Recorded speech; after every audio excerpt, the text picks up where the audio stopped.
Hoy martes 5 de agosto de este año 2014. Bueno, nosotros le tenemos mucho respeto, mucha consideración y le cedemos una alta credibilidad al ministro de Hacienda, el licenciado Simón Lizardo. Si el licenciado Simón Lizardo sostiene en público y está dispuesto a defenderlo en cualquier lugar, que la disposición administrativa de aduanas de incorporar un impuesto a los productos que se importan por la web de menos de $200, pero que además se informa que ha provocado una pérdida de ingresos fiscales aproximada a los 5.000 millones de pesos. Nosotros estamos del lado del ministro de Hacienda, Simón Lizardo. Miren, es evidente que es el gobierno que publicó un espacio pagado que aparece hoy en los diarios de profunda repercusión. O sea, es que esto no es una iniciativa del gobierno dominicano nada más. Es un movimiento regional de importancia que plantea lo siguiente. Miren este cuadro, si ustedes quieren, vamos a frizar este cuadro. Ese cuadro que está ahí. Yo creo que está también en los demás diarios. Ese cuadro revela que toda Centroamérica cobra el IVA o el impuesto a las importaciones. Cobra también el selectivo donde lo aplica. Y no solamente toda Centroamérica, países como Chile, que son uno de los paraísos de la libre empresa, México, Canadá, también lo hacen. Pagan, o sea, en esos países, esos productos que se importan por internet, pagan el ITEVIS o el IVA, pagan el arancel, el impuesto selectivo al consumo según el producto. Y todos tienen acuerdo de libre comercio con los Estados Unidos. Es verdad que la importación de productos de menos de $200 por la web, utilizando la internet, estaba dándole un respiro a la clase media dominicana asediada por todos lados. Pero es verdad también que vivos de todo tipo se estaban aprovechando para convertir eso en una tronera fiscal. Por ahí se estaba yendo, o se está yendo, perdón, una cantidad enorme de dinero que debió parar al fisco porque se han organizado estructuras mediante las cuales se importan cantidades enormes, pequeñas, para entidades de comercialización grandes. O sea, ya no para personas individuales o familias, sino para trasegar en el mercado. Y eso, entonces, lógicamente, es una distorsión. En esta página que ustedes vieron, que si ustedes quieren, volvemos a ponerla, está en pantalla, se hace saber que países que no están en el Acuerdo de Libre Comercio, como Panamá, Argentina, Bolivia, Ecuador, pagan el ITEVIS y pagan el arancel también. Pero que en este momento existe toda una campaña en toda Centroamérica,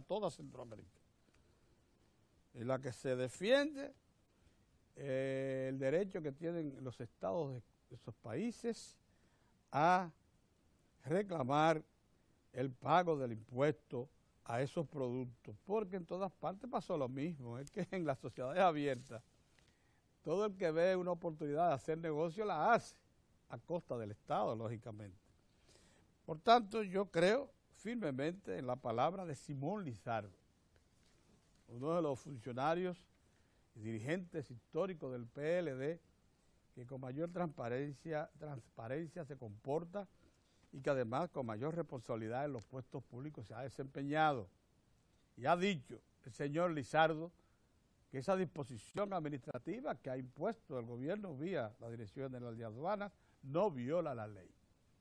Simplemente eso se va a debatir donde quiera que sea necesario.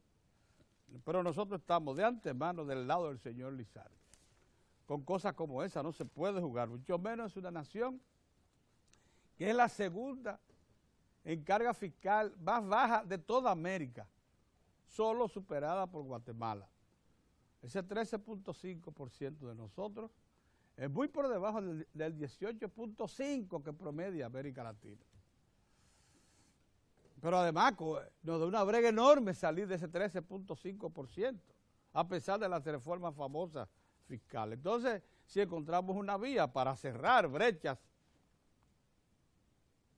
a la evasión y a la elusión fiscal, pues entonces no, vamos a adoptarlas. Miren, ayer se produjo una decisión en el Partido de la Liberación Dominicana referida a la elección de los bufetes y de la presidencia de las dos cámaras, donde es mayoritario el PLD, tanto en el Senado como en la Cámara de Diputados. En la Cámara de Diputados va a repetir el mismo, Abel Martínez, pero en el Senado, por primera vez, se va a nominar a una mujer para presidirlo. ¿Pero qué mujer? Cristina Lizardo es una de las mujeres del PLD, no solamente de mayor prestancia, sino también méritos políticos. Esta es una dama que cada tarea que le imparte su partido y su gobierno, la cumple a rajatabla, sin sacar en cara que esté o no de acuerdo, sin hacer observaciones de ningún tipo. Es una verdadera militante, disciplinada, a tiempo completo, con una verdadera incidencia en la zona donde hace política. Es una senadora que la sienten en la provincia de Santo Domingo como una representante genuina de su comunidad. Ese pandero no pudo haber llegado a mejores manos, porque la verdad es que esta dama prestigia la política dominicana por lo bien que se conduce, por lo respetuosa que es, por lo bien que se administra en todos los sentidos. Pero además, por ser una militante de su partido, sin máculas, dedicada plenamente a la actividad partidaria. Y cuando se propuso alcanzar la senaduría de su provincia, lo hizo sin dejar dudas. Es una victoria aplastante la que obtuvo. Entonces esta señora, que por cierto en toda la historia republicana y democrática, desde el 1848 a la fecha, nosotros no habíamos tenido una presidenta del Senado. En esta ocasión la vamos a tener, y la vamos a tener con todos los méritos que se merece esta dama. De manera que celebramos, pero lo celebramos de verdad, la selección de doña Cristina, y además felicitar al propio saliente que va a salir, porque el presidente del Senado actual, que estará allí hasta el 16 de agosto, es también secretario general del PLD y ha sido, sin duda alguna, uno de los cabezas de la unidad y de la disciplina y del comportamiento coherente del Partido de la Liberación Dominicana. Así que Pared Pérez, que se despide el 16 de agosto y que de seguro va a aplicarse más de lleno en su función de secretario general del PLD, y además que está en búsqueda de la precandidatura de la candidatura del PLD a la presidencia de la República, sin duda que también merece reconocimientos en este momento en que hay que hacerlo. De la misma manera, el señor Abel Martínez, el que va a ser reelecto, es un hombre que lo apoyaron las tres fuerzas políticas, todas las fuerzas políticas representadas en la Cámara de Diputados. Buenos días, don Orión. Buenos días, buenos días. Ese hombre goza ahí de un respaldo masivo. Saludos, Pedro. ¿Cómo va todo? Orión, te quería comentar así de sopetón, quizás tú quieras entrar en otras consideraciones.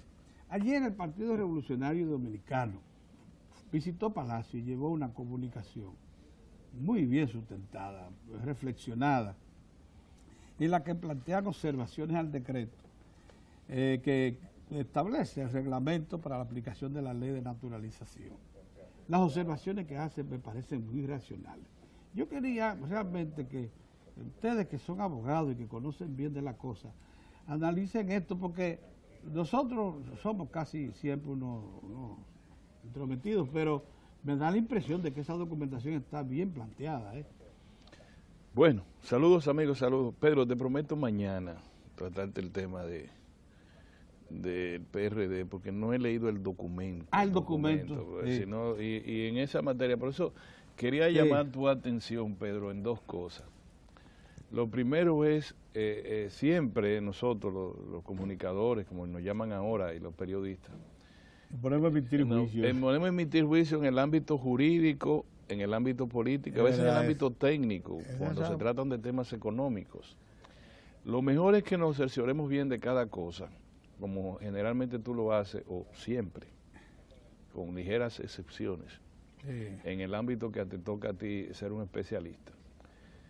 Porque para cada cosa, los tres elementos que te estoy hablando, el criterio jurídico, el criterio técnico, el criterio político, son necesarios, hombre. Son necesarios y son necesarios armonizarlos. Sí.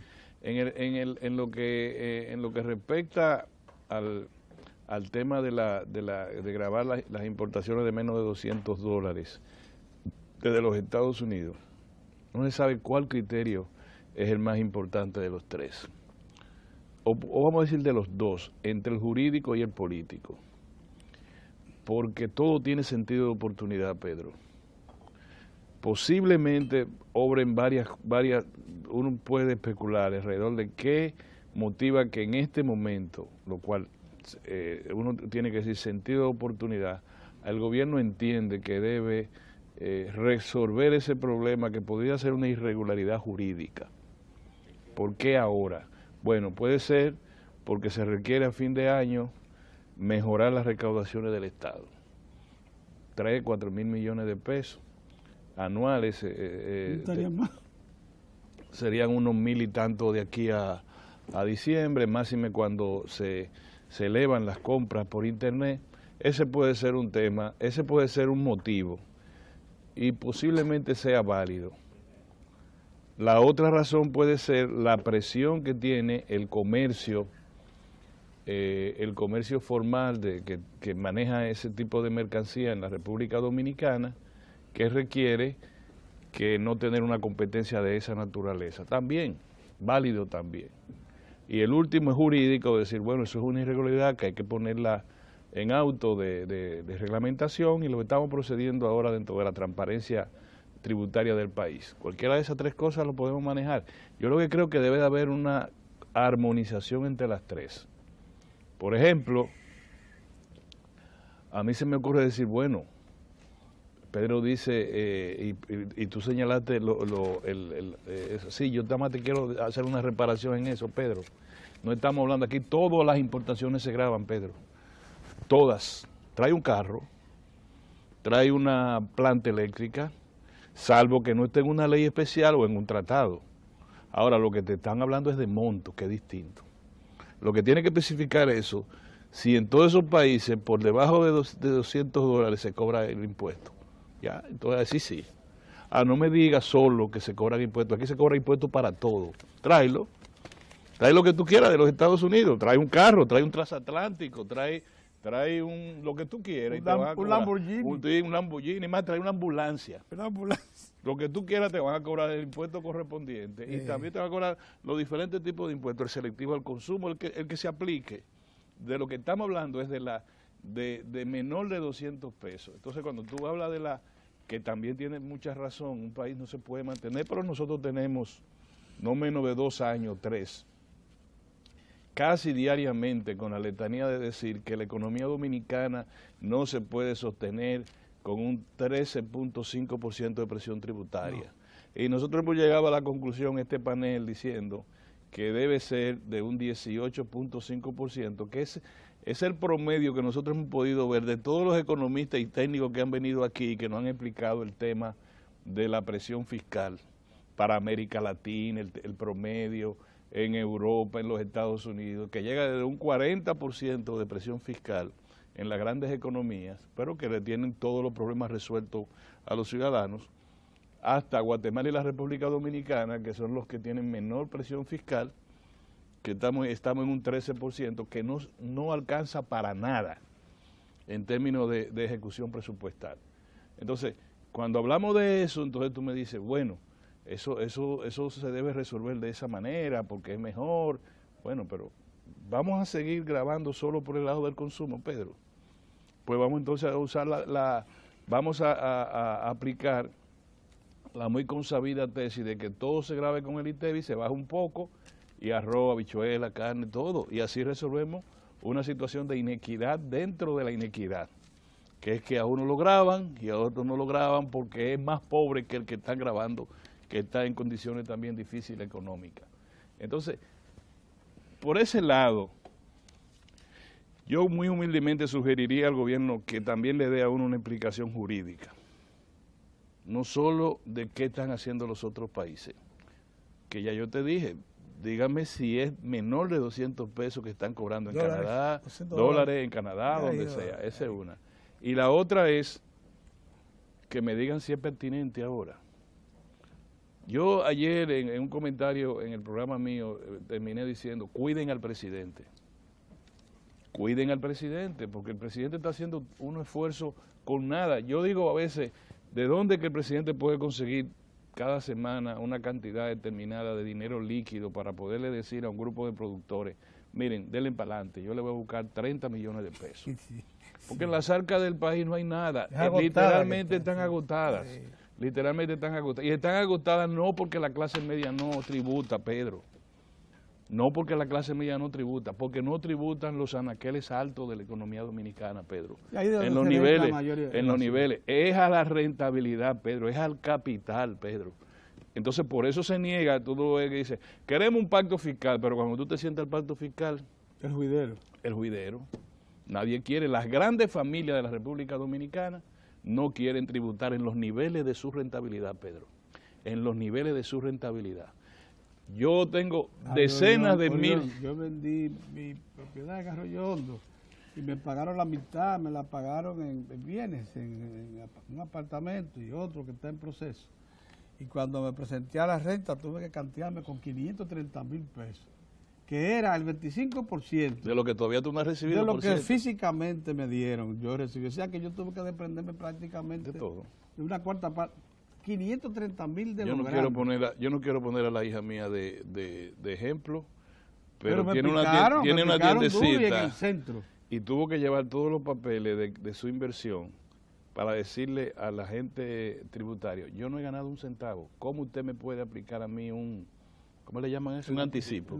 ¿De qué usted anticipa? De ganancia. Usted tiene que anticipar, entonces mire, entonces terminaron que le deben 14,000 pesos a ella. Así es. 14,000 pesos, pero si no se agarran... Pero esos 14,000 pesos tuvo que pagárselo a un experto en asuntos tributarios para que le explicara eso, que debió explicárselo el oficial de cosas, debió explicarse. Entonces, esto a la gente... y otra cosa, el gobierno del presidente Danilo Medina... El gobierno del presidente Danilo Medina se ha caracterizado siempre por el consenso, por la transparencia y por esas dos cosas juntos le dicen que por el convencimiento a la gente. Óyeme, la gente sabe aquí lo que tú me estabas pidiendo que me comentara el documento del PRD respecto al reglamento. La gente sabe eso. La gente sabe lo que es la ley, la sentencia, lo que es la ley 169-14. Bueno, la gente sabe lo que es ayer en el Nacional y casi un 85-90% dijo que hay que revisar ese reglamento. Porque la gente está empoderada, Pedro, de las cosas. Sí, y los funcionarios no pueden imponer las cosas. No. Yo te voy a decir y lo estoy diciendo, quizás aquí somos tres lambiscones si decimos que el presidente Danilo Medina nunca ha impuesto las cosas. Yo no lo he visto. No es cierto. No lo he visto que haya dicho en un momento determinado, sí. Bueno, me callo, si el señor me manda a callar, me callo. Él te dice no, está bien, terminé. Terminé, Pedro, así no se puede, terminé. Héctor, adelante. Mira, ¿Le ha dice... limitado el tiempo? Vamos a Es decir, hay un invitado que llegó temprano. Mire una cosa, yo le decía a Orión que si él había, porque yo no quiero meterme en la zona es muy especializada. Lo digo con honestidad, a pesar de que nosotros hemos hecho un gran esfuerzo aquí por oír a los que vienen a hablar de los asuntos de la ley de naturalización y reglamento y cosas. Entonces, yo le decía a Orión que comentara eso y dice Orión, no, hasta que yo lea la carta del PLD, del PRD, que fue el que la llevó ayer al Poder Ejecutivo, no opino, y él tiene razón. Porque la verdad es que los periodistas estamos estableciendo juicios definitivos sobre temas que muchas veces están fuera de nuestro alcance. Aquí pasó una situación con la declaración del embajador de los Estados Unidos en un programa de radio. Ajá. Que en el momento que llegó la ocasión de comentar lo que se publicó, la versión que se publicó, yo dije que yo prefería ver la declaración del embajador, escucharlo. Sí. Porque me pareció una persona analfabeta en democracia y usted no puede esperar eso de un estadounidense. El estadounidense conoce la democracia. Por conoce práctica. las reglas por prácticas. Y ocurre, la embajada de Estados Unidos entregó a los medios lo que dijo el embajador el pasado viernes. ¿Y la diferencia? ¿Había diferencia? No. Cuando usted ¿qué ha dicho el embajador? No, esto de elecciones las deciden los dominicanos, sí. Tienen su forma de organización, tienen sus leyes y esto se Era respeta. contrario entonces a la interpretación que se dijo, hizo que en los dice periódicos. Porque parecía, En los medios cuando de dice difusión. que la concentración, no la decide el ciudadano, lo decide la ciudadana, don Pedro. Entonces, por eso dije en esa ocasión, Sí. cuando iba a hablar de lo que se le atribuía al embajador, que prefería escuchar la declaración. ¿Por qué? Ya lo que usted ve que se publica en un diario, usted no puede construir una opinión si solo conoce esa versión. Usted tiene que hacer un esfuerzo de buscar otras versiones y eso le va a permitir a usted acercarse a lo que dijo la persona. Porque lo más grave de los embajadores de Estados Unidos, que aquí todo el mundo lo pasó por alto, fue, oiga la pregunta, el asunto estuvo en la pregunta, ¿qué usted considera de la preocupante concentración de medios en República Dominicana? Oiga, con cualquier descuido, si usted dice sí, a usted, entonces inmediatamente construyen el discurso. Porque el entrevistador le dio la... Le marcó la zona. Entonces, si usted por un error va y se equivoca y dice y lo sí. mismo de la concentración de poder del PLD, de un no, único partido. Y ahí él lo explicó muy bien, él dijo, no, República Dominicana tiene su organización, su manera de elegir. Son los dominicanos los que deciden, los que escogen. Entonces hacía la presión, era totalmente diferente a lo que decía, como que él se ponía y estaba preocupado, todo esto, ¿no? Estaba preocupada la pregunta. La pregunta fue, ¿qué usted considera? Eso es como cuando lo llevan y lo encuentran en un rincón y le dicen, ¿qué usted considera de la grave situación económica dominicana? O sea, ya le construyen. Bueno, es que el periodismo ahora mismo está respondiendo esencialmente a intereses corporativos, porque los medios de comunicación han sido concentrados en su propiedad en corporaciones empresariales, que son las dueñas de los medios. Entonces, ¿qué pasa? Los periodistas son, en gran medida, salen a la calle condicionados por los intereses de los dueños, y a eso van. Mire, existe un cerco que yo quisiera denunciar en términos responsables contra la actual dirección del Partido Revolucionario Dominicano. No hay manera de que se le dé la oportunidad al ingeniero Vargas Maldonado y a sus compañeros de partido de preservar esa institución de lo que ha sido su historia turbulenta y de relanzarla con gente nueva y sangre nueva. No hay manera. Lo que se le quiere desde ahora es descartar. No hay un solo medio. Les digo, con toda honestidad, lo que estoy oyendo en los medios electrónicos, lo que estoy leyendo en los medios escritos, es un precondicionamiento que se pretende de toda la sociedad contra el PRD y Vargas Maldonado. En una actitud que desdice mucho de la calidad de independencia y profesionalidad de los medios de comunicación en la República Dominicana. Eso es grave. Es más, todavía ayer, cuando se produce la selección de los voceros, que por cierto sella la división del PRD, Sí. en el Congreso. Sí, porque ya tiene un vocero, el PRM tiene su vocero. Ya tiene su vocero y el PRD el suyo. Y este señor saca 40 diputados contra 38 o algo así, o 36 del PRD. O sea, el PRD de Vargas Maldonado tiene mayoría congresional. Todavía ahí, a esa mayoría, le buscaron peros. Y le resaltan situaciones como, por ejemplo, que en Santo Domingo Este, o en una sala capitular, uno tuvo 8 de 13, y entonces eso, pero eso es el país. Ese es el país. Ese no es el país. En el país hay muchísimos, hay más de 166 municipios, ¿no? Sí, 166 municipios. Pues, entonces, no, si eso pasó en un municipio, chequee lo que pasó en los demás para establecer un juicio. Entonces, lo que está pasando es terrible, porque los intereses son los de que el señor Hipólito Mejía es el que representa los intereses de los grupos más conservadores del país, que son los dueños de los medios. Y ellos no aceptan la realidad de que Hipólito no pudo quedarse con el PRD. Don Pedro, pero es que los hechos, por ejemplo, el presidente Hipólito Mejía, ¿fue un presidente democrático o no fue un presidente democrático? No, un presidente... Oiga, llevar a un periodista al DNI por una opinión, llevar a un productor agropecuario, traerlo de San Francisco de Macorís, en condición de detenido a la capital, porque dijo que no se estaba aplicando una ley de bonos para pagarle a los productores. No. El señor Yanguela fue detenido. Entonces, hablando de autoritarismo y todo, no, autoritarismo es eso, que no toleran la disidencia, y ocurre que el disenso es consustancial a la democracia. Sí. Es gente que no entiende la democracia. Esa campaña con el propósito de borrar a una persona del mapa, Adiós, porque lo que está ocurriendo es borrarlo del mapa. ese es el plan. Usted dice, bueno, pero en una democracia eso no es posible, porque la riqueza de la democracia es que usted puede tener su opinión, yo puedo tener la mía, y Alexander, que está frente a nosotros, Sí, puede tener la mía. suya, Sí, así es. y hay que respetarla. Fíjese, esta es una empresa del Estado. La Corporación Dominicana de Radio y Televisión es una empresa estatal. Aquí hay gente, el mismo parque que usted ve en la vida nacional, usted lo encuentra aquí. O sea, en creencia de la gente, lo que cree la gente. Ah, sí, no se le persigue Usted se lo para encuentra nada. aquí todo, entonces usted no puede un pensamiento único, no. Y eso es la democracia, pero no se entiende. Don Pedro Orión, al final tocó el tema impositivo. Pienso, ya no tenemos tiempo, pero ese es un tema que nosotros debemos abordarlo, porque ciertamente usted escucha que se cobran muchos impuestos, pero cuando usted va al cuadro, usted se va a encontrar con los cautivos, los consumidores, No, con es el ITEVI. Es el que realmente se coge. Usted lo va a encontrar Ahí ahí. sí es eficiente la cosa.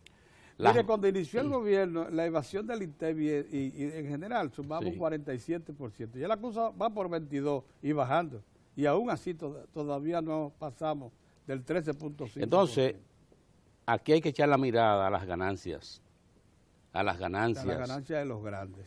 Echarle la mirada a los rentistas A los rentistas, sí. y favorecer a los que crean riquezas en República Dominicana. Esto que refería Orión, mire, yo le digo el caso de una microempresa, por ejemplo. Sí. Mire, una microempresa vamos a suponer que tenga 3 empleados, 3. Usted sabe qué ocurre, que esa microempresa, si está clasificada por el Ministerio de Industria y Comercio como una microempresa, y es una empresa regular, que Sí. quiere decir que esa empresa, estos empleados, tienen seguridad social. Así es. Esa empresa, cuando ese trabajador entra, tiene seguridad social como lo tiene el de una empresa grande. Que va a ser la seguridad social, lo único que le va a variar es el ingreso de la persona en un momento. Pero ¿qué quiere decir? Mire, tiene el fondo de pensiones, tiene el seguro médico. Oiga lo que tiene, en una micro, ¿qué hacen muchos microempresarios? Que le pagan a su trabajador la seguridad social. No se lo agregan, no se lo disminuyen de salario. Aparece en el recibo y le dicen, no, tú debías haber pagar esto. Y le enseñan Yo te lo estoy pagando. nosotros lo pagamos, le dice el Considerar empresa. un sobre Entonces, parte del sueldo. tiene que pagar esa el Infotet. tiene que pagar Infotet. Sí, así es. Claro, el Infotet eso le permite que si, por ejemplo, hay un programa que sea de interés para uno de sus empleados, Lo manda. puede accesar de manera gratuita porque está ahí. Pero ¿qué ocurre, don Pedro, con la grabación? Que cuando una micro, por ejemplo, encuentra una oportunidad en un mes y te subió las ventas, eso luego aparece computado como si hubiese sido en los 12 meses. Ah, sí. Para un anticipo, o sea, presumir un anticipo. Entonces, todas estas cosas, por eso digo que Orión lo inició el tema, pero un día tratarlo en detalles. Lo vamos a hacer. En detalles. Sí. Que República Dominicana, esto a propósito, y creo que entra bien el tema, la Comisión Económica para la América Latina, de nuevo, lo que es una reiteración, porque aquí en Diario de Cuatro nosotros hemos sostenido que la economía dominicana podría crecer hasta más, hemos dicho nosotros, mirando los distintos sectores, los subsectores, cómo van, y los elementos nuevos que hay en la economía dominicana, como son los programas que se han activado, los programas que han comenzado con las visitas sorpresas del presidente de la República, que tiene que incluirlo como un elemento nuevo en la economía dominicana, esto que está pasando. Entonces, ese es un tema que se puede abordar por razones de tiempo, no, pero lo inútil, debemos hablar de ese tema, del crecimiento de desigualdad, y debemos hablar de ese tema, de por qué en la República Dominicana un pacto fiscal es importante y vital, porque cuando usted pasa revista lo que se va a dar cuenta es que hay unos cautivos y hay otros que están por la libre, que en la República Dominicana no se graban, son excluidos de la grabación fiscal. Muy bien. Mire, hoy se cumple el 518 aniversario de la fundación de la ciudad de Santo Domingo, la de la Primacía de América. Dice Fray Cipriano Primacías de América. Dice Fray Cipriano de Utrera que fue el día 4. Usted sabe que Fray Cipriano era un sacerdote español, historiador, y aquí por mucho tiempo se dio esa discusión. Incluso una vez recuerdo una discusión que se produjo entre el doctor Salvador Pitalgo Ganivar, que en paz descanse, maestro de periodismo dominicano, y el síndico, que en ese momento era síndico, como se denominaba el alcalde, Papi Estrella. Y era de si fue 5 o si fue 4. Pero de todas maneras hemos aceptado que es el 518. Claro, y eso nos atrapa en un momento importante, el esfuerzo que está haciendo el gobierno, tanto por intermedio del Ministerio de Cultura y también por intermedio del Ayuntamiento y del Distrito, por recuperar la ciudad colonial, la de las Primacías de América. Rescatarle su esplendor. Sí, hay que rescatar su esplendor. Pero para tratar este tema y otros referidos a esta importantísima fecha, está con nosotros el arquitecto Eric Dorrejo. Él es urbanista, hombre que ha estudiado el tema muchísimo. Es uno de los que se ha dedicado a eso. Y por tanto vamos a hablar con Eric dentro de un momento acerca de esta importante fecha y del momento que la rodea.